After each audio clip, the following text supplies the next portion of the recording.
शिव गुरु। एक गांव में एक किसान रहता था। उसके परिवार में उसकी पत्नी और एक लड़का था। कुछ सालों के बाद पत्नी की मृत्यु हो गई। उस समय लड़के की उम्र 10 साल थी। किसान ने दूसरी शादी कर ली। उस दूसरी पत्नी से भी किसान को एक पुत्र प्राप्त हुआ। किसान की दूसरी पत्नी की भी कुछ समय बाद मृत्यु हो गई। किसान का बड़ा बेटा जो पहली पत्नी से प्राप्त हुआ था अब शादी के योग्य हुआ। तब किसान ने बड़े बेटे की शादी कर दी। फिर किसान की भी कुछ समय बाद मृत्यु हो गई। किसान का छोटा बेटा जो दूसरी पत्नी से प्राप्त हुआ था और पहली पत्नी से प्राप्त बड़ा बेटा दोनों साथ साथ रहते थे। कुछ समय बाद किसान के छोटे बेटे की तबीयत खराब रहने लगी। बड़े भाई ने कुछ आसपास के वैद्यों से इलाज करवाया पर कोई राहत ना मिली। छोटे भाई की दिन ब दिन तबीयत बिगड़ती जा रही थी और बहुत खर्च भी हो रहा था। एक दिन बड़े भाई ने अपनी पत्नी से सलाह ली कि यदि ये छोटा भाई मर जाए तो हमें इसके इलाज के लिए पैसा खर्च ना करना पड़ेगा और जायदाद में आधा हिस्सा भी नहीं देना पड़ेगा। तब उसकी पत्नी ने कहा, क्यों ना किसी वैद्य से बात करके इसे जहर दे दिया जाए। किसी को पता भी नहीं चलेगा, किसी रिश्तेदारी में भी कोई शक ना करेगा कि बीमार था, उसकी मृत्यु बीमारी के कारण ही हो गई होगी। बड़े भाई ने ऐसा ही किया। एक वैद्य से बात की कि आप अपनी फीस बताओ। ऐसा करना, मेरे छोटे बीमार भाई को दवा के बहाने से जहर देना।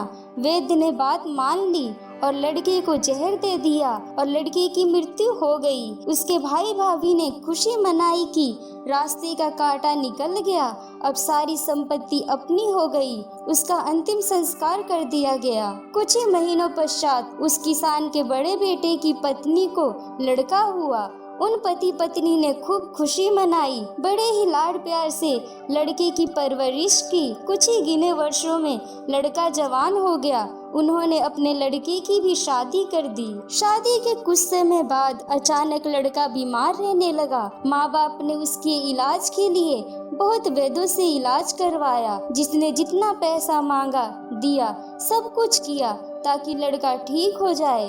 अपने लड़के के इलाज में अपनी आधी संपत्ति तक बेच दी, पर लड़का बीमारी के कारण मरने की कगार पर आ गया। शरीर इतना ज्यादा कमजोर हो गया कि अस्थि पिंजर शेष रह गया। एक दिन लड़के को चरपाई पे लेटा रखा था और उसका पिता साथ में बैठा अपने पुत्र की ये दयनीय हालत देखकर दुखी होकर उसकी ओर देख रहा था। तभी लड़का अपने पिता से बोला कि भाई, अपना सब हिसाब हो गया, बस अब कफन और लकड़ी का हिसाब बाकी है, उसकी तैयारी कर लो। ये सुनकर उसके पिता ने सोचा कि लड़के का दिमाग भी काम नहीं कर रहा है बीमारी के कारण, और बोला, बेटा मैं तेरा बाप हूँ, भाई नहीं। तब लड़का बोला, मैं आपका वही भाई हूँ जो आपने जहर खिलाकर मरवाया था। जिस संपत्ति के लिए आपने मरवाया था मुझे, अब वो मेरे इलाज के लिए आधी बिक चुकी है, आपकी शेष है, हमारा हिसाब हो गया। तब उसका पिता फूट फूट कर रोते हुए बोला कि मेरा तो कुल नाश हो गया, जो किया मेरे आगे आ गया, जो इस बेचारी को जिंदा जलाएगा। उस समय स्त्री प्रथा थी जिसमें पति के मरने के बाद पत्नी को पति की चिता के साथ जला दिया जाता था। तब वो लड़का बोला कि वो वैद्य कहाँ है जिसने मुझे जहर खिलाया था। तब उसके पिता ने कहा कि आपकी मृत्यु के 3 साल बाद वो मर गया था। तब लड़के ने कहा कि ये वही दुष्ट वेद आज मेरी पत्नी के रूप में है, मेरे मरने पर इसे जिंदा जलाया जाएगा। हमारा जीवन जो उतार चढ़ाव से भरा है, इसके पीछे हमारे अपने ही कर्म होते हैं। हम जैसा बोएंगे वैसा ही काटना पड़ेगा।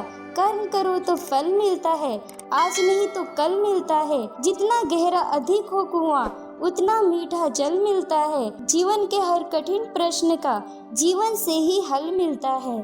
जय शिव गुरु, जय शिव गुरु।